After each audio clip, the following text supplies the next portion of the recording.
blessing and respect to our school's division superintendent, Dr. Minerva T. Alvis, our division sports officer in the person of Mr. Ray Goliado, our public school district supervisor, Dr. Faye Barona. Ma'am, good morning. Our principal of Agusan National High School, my friend, Mr. Elmer Catalunya, sir, the principal for our assistant principal, Ma'am Eleanor Masol, all the department heads of Agusan National High School, and of course, our beloved stakeholders, the Parent Teachers Association, headed by Sir Marlon Awitan, and the rest of the board in attendance. We have Sir Riquerme, and the members of the Barangay Council of the barangays catered by Agusan National High School in attendance. We have our Barangay Captain, Honorable Joby Delgado. Sir, wala pong problema si Cap Joby. Pag sinabi, Cap, we have to borrow your covered court for our division athletic meet and any activities in line with a sports program for our division. Maraming salamat po, Cap. And of course, the prime movers of this activity, the MAPI department, headed by Sir Edsel Hamunyong, special mention. Hindi ko kasi na-memorize lahat ng mga department heads of Agusan National High School. But my salute to each and every one of you handling the 8 core subjects. Now, I believe that this is not only run and manned by MAPE, but this is in the collaboration of the 8 learning areas of Agusan National High School. And of course, my grandest salute to our Supreme Student Government leaders. Hindi ko po kayo na-memorize.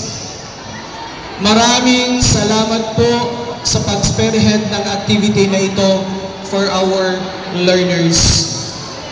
And of course, yung mga teachers natin, yung mga heads, thank you very much. Maraming salamat po. Andito ba lahat? How many teachers, Sir Elmer, do we have in Agusan National High School?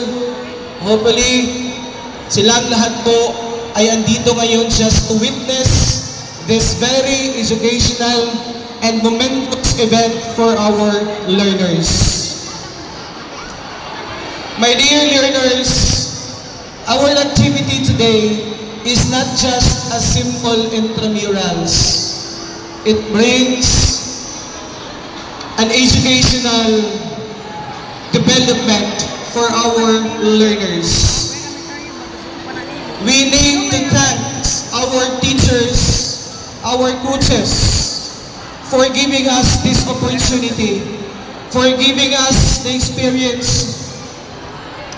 Of course, I forgot to mention our new MAPE Education Program Supervisor in the Regional Office, my boss in the region.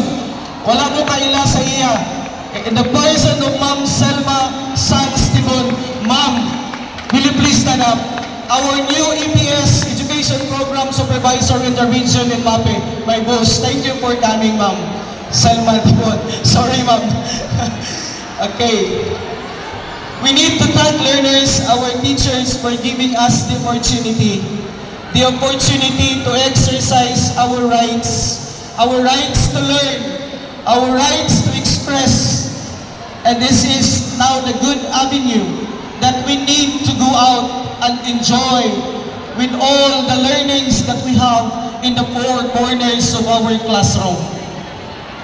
Dear learners, what we are doing today is mandated by the Republic Act under Article 14 of the 1987 Constitution, Paragraph 1 and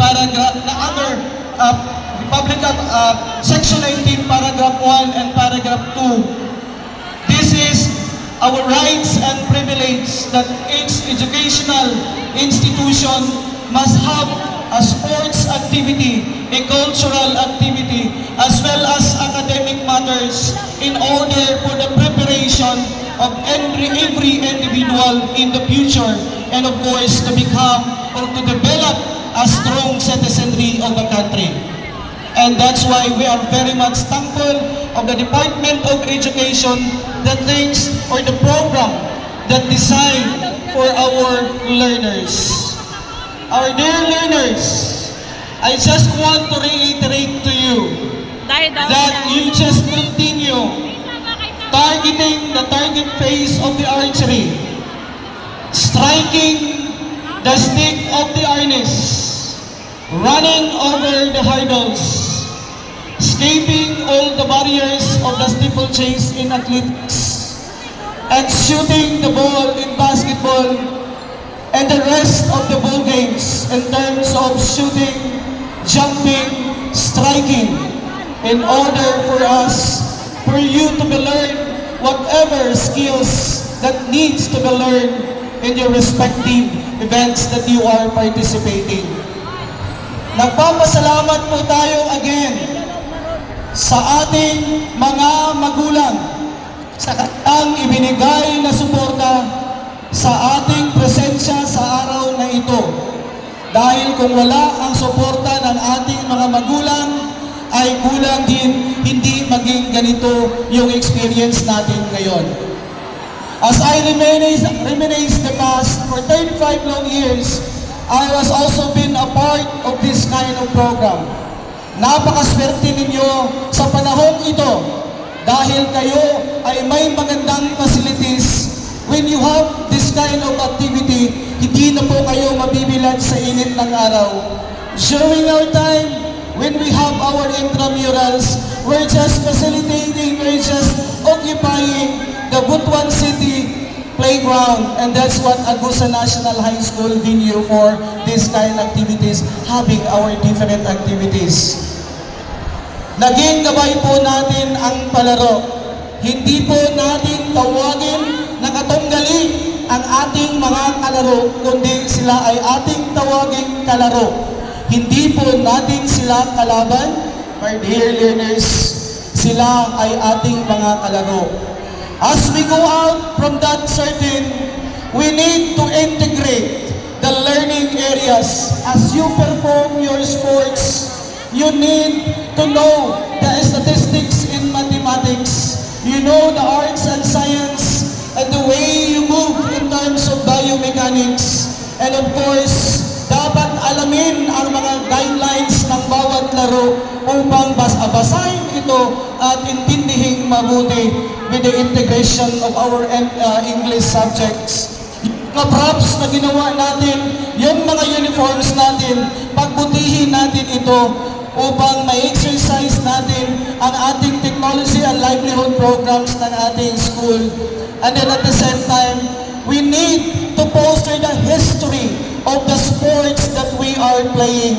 And then at the same time, kailangan matuto tayo sa lahat ng mga values na talagang itinilaga sa inyong mga laro na inyong ginagawa sa araw na ito at sa bawat araw. My dear learners, after this activity, we are moving to the next steps of our sports selection. Next week on Monday, all coaches will gather here for a refresher course in your school, and that is Monday to Wednesday. And that is for the preparation of the Division Athletic Meet. Magkakaroon po tayo ng maraming activities starting September 1 up to September 26. We are preparing for our division meet on September 22 to 26, and then right after that, the training for the regional athletic meet will follow in preparation for the upcoming regional meet on February 2026 at Surigao City. And then lahat ng mga qualified athletes natin will proceed to the Palarong Pambansa in May in 2026 at Agusan del Sur. Hinahangad ko po na at alam ko na most of the athletes are coming from the home of the champion, and hopefully we can sustain that championship and we can extend more or better performance so that we can get back the title of the forthcoming Regional Athletic Meet on February 2026. Alalahanin ninyo, naging second place na lang tayo last year, the result of the Regional Athletic Meet. My dear Agusa National High School athletes, coaches, please let us work one in hand for the preparation of this activity.